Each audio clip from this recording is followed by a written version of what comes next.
Right now, by the grace of the gods of Skype, we'll see. It's time for David Tereshchuk and the Media Beat. David, of course, joins us on a Friday morning. We rebroadcast it on the weekend and also in our noontime block. He is, of course, got his own website, themediabeat.us.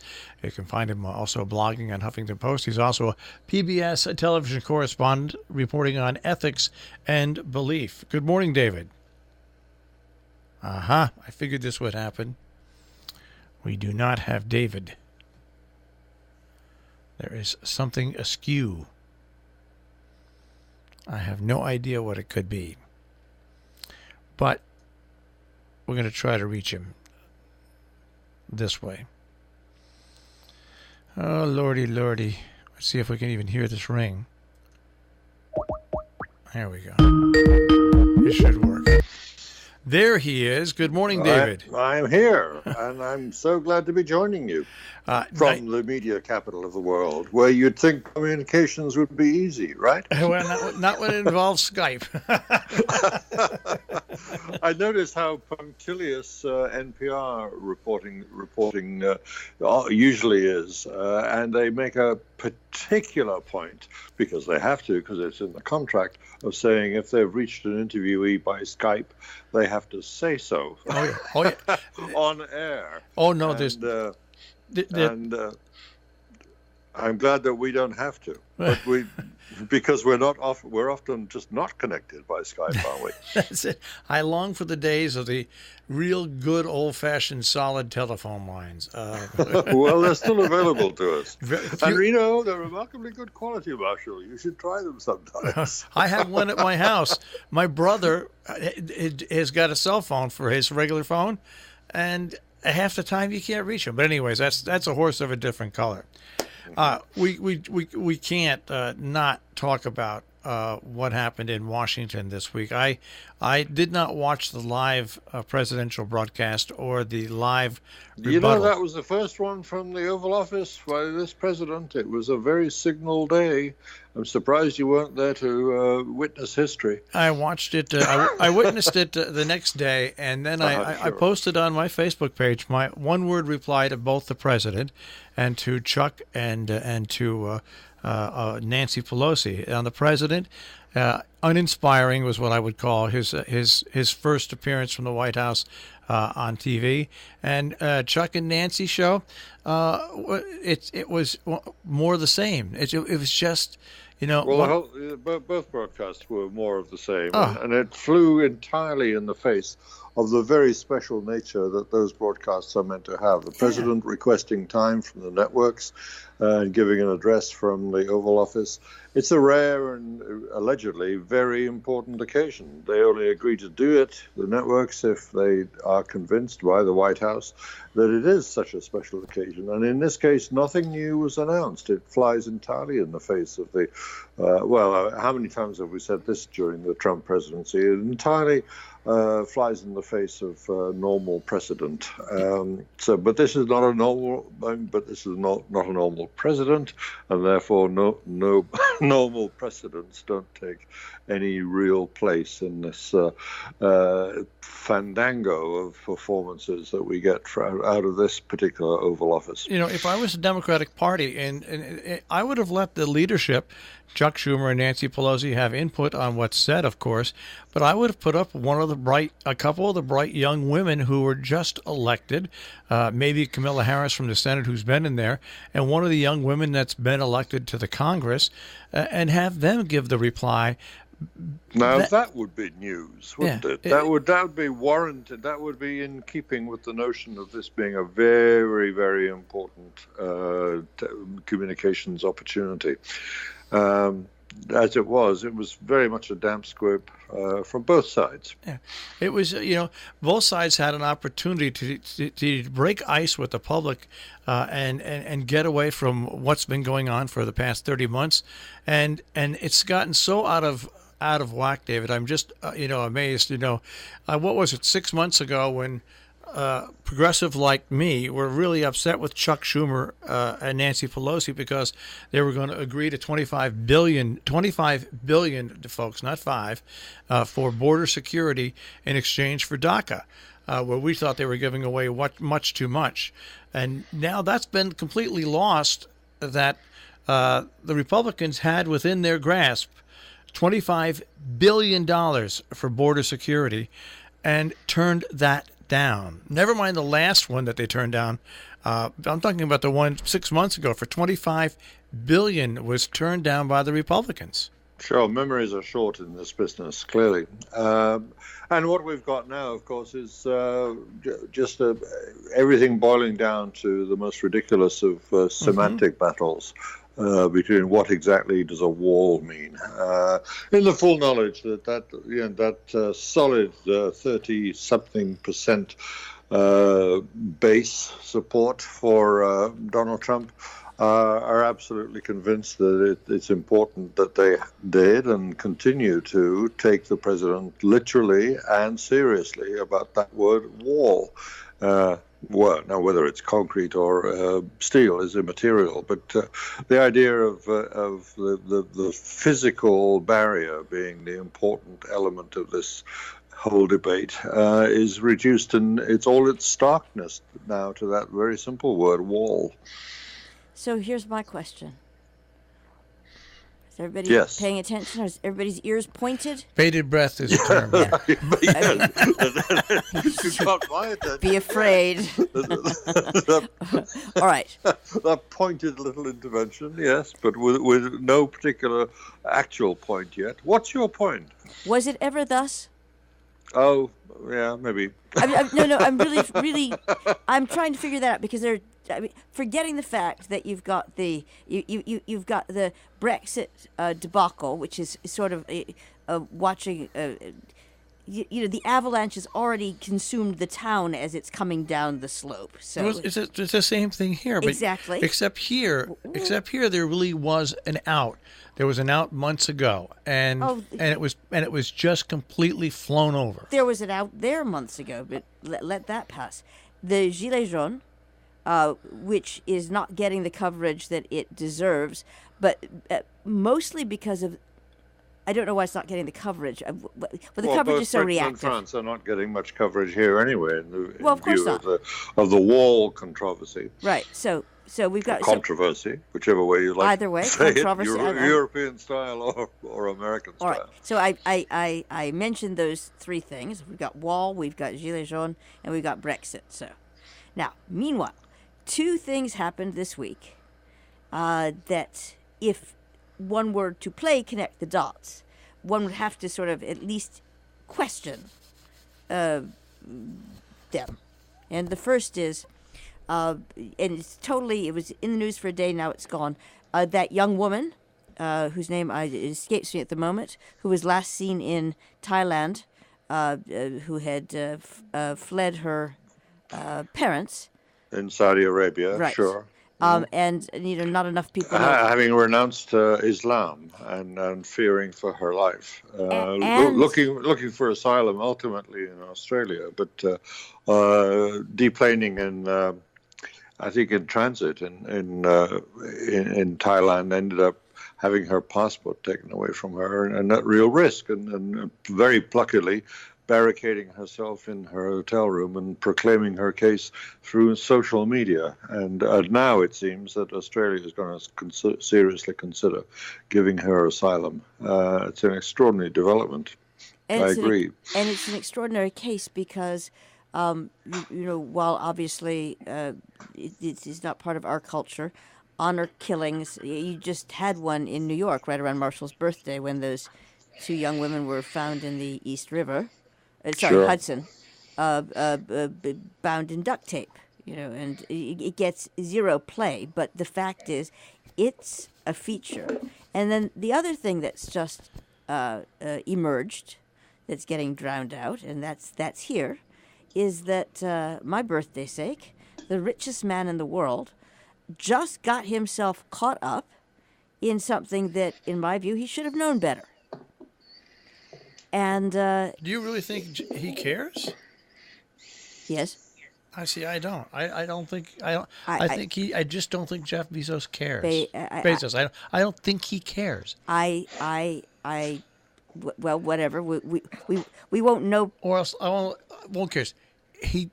To him, it's not an important factor whether or not it comes out. I'm not going to say he doesn't care. He is right now riding a crest that is consuming other things, and I think he just didn't matter to him. I don't. Well, that's conceivable. I mean, large amounts of money in your pocket do tend to get you a little nonchalant about things that might concern lesser mortals. Before they happen. Yeah, before they happen. Once they happen, all of a sudden, you're concerned about losing that big sum of money in your pocket. Honestly, if people get that invincible feeling, and politicians have it, and very wealthy people obviously have it. They just this feeling of being untouchable. Gentlemen, yes, but I'm not talking about that bit. I'm talking about the fact that he has now joined the ranks of the. He had previously been not a member of that club. He has now joined the ranks of so many people we know who have joined the Scandal Club. That's all. Sure. Well, I mean, scandal. If we were all to live our lives on the front page, I think we would all have reason to be worried. And of course, if you're sensible, you do what my grandmother always used to say. You know, if you don't want it appearing on the front page of your hometown newspaper, just don't do it.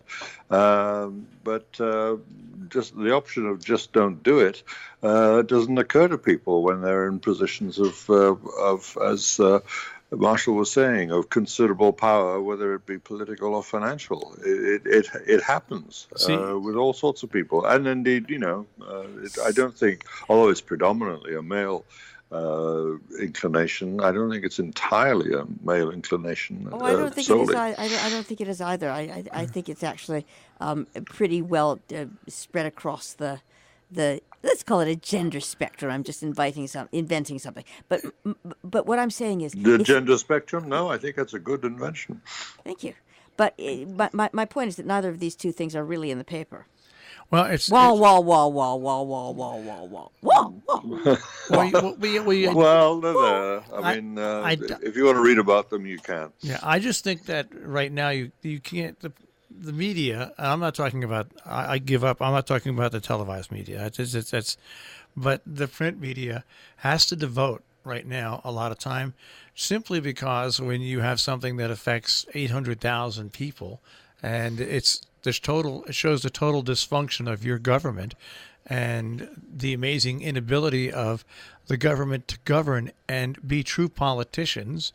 I think, unfortunately, in the print media and in conservative and liberal bastions, they're all very concerned about that. I mean, it's very important the fact that people realize really how ineffective our government has become in governing.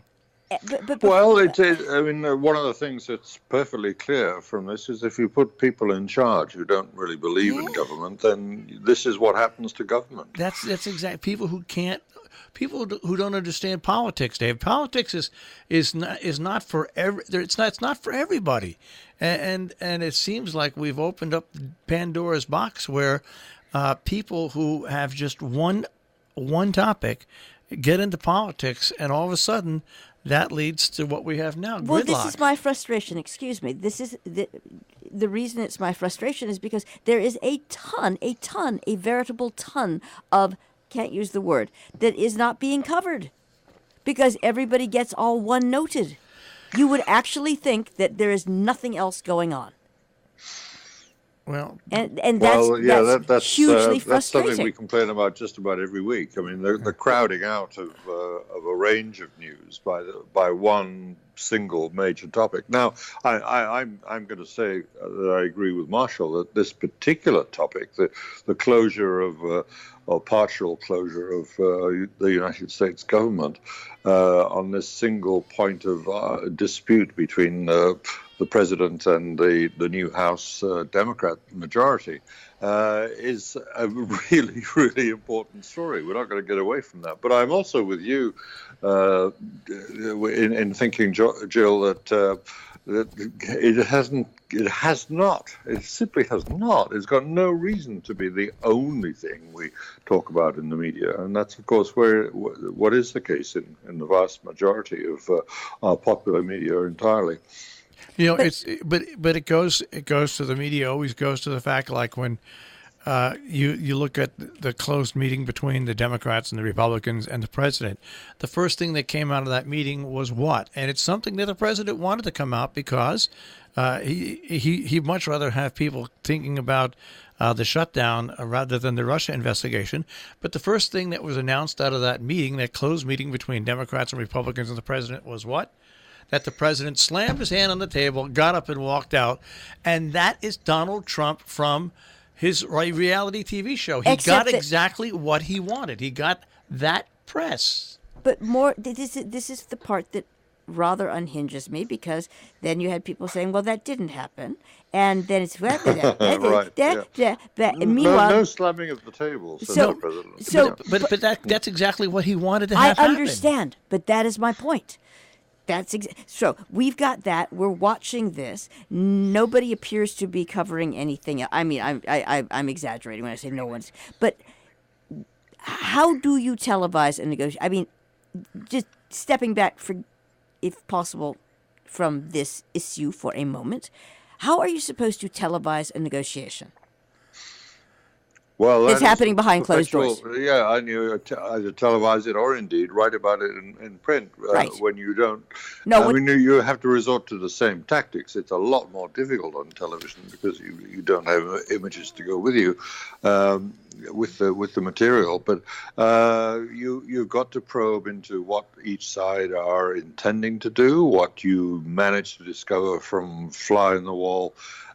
Second-hand testimony happened inside the actual meeting between the parties, and then afterwards you got to work out with both parties and observers what the next likely steps are. Everybody's trying to do that, but we can see how impossible it is with this particular cast of characters. I just think that the networks have got to do something radical, and that is, if you want to cover something long form, it's like here on the radio station here. If we want to cover something long form, we will dedicate certain hours of the day to that.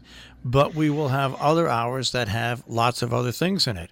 And I think that, we're wasting 24 hours of cable news network time on MSNBC, on Fox, on all these news channels, where you can cover these things long form, but do it with special programming that might last an hour, and then interspace it with 2 hours of real worldwide news.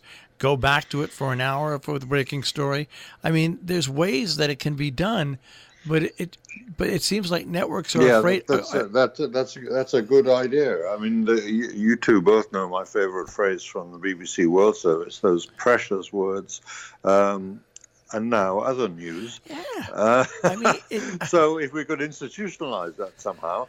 And say, we're the Trumpery is off limits for the next hour, and we're going to give you the rest of the world, and then that wouldn't be a bad idea at all. And everyone, by the way, every one of those, no matter what your partisan position or what territory you've staked out for your, political department, every one of those stations could do that.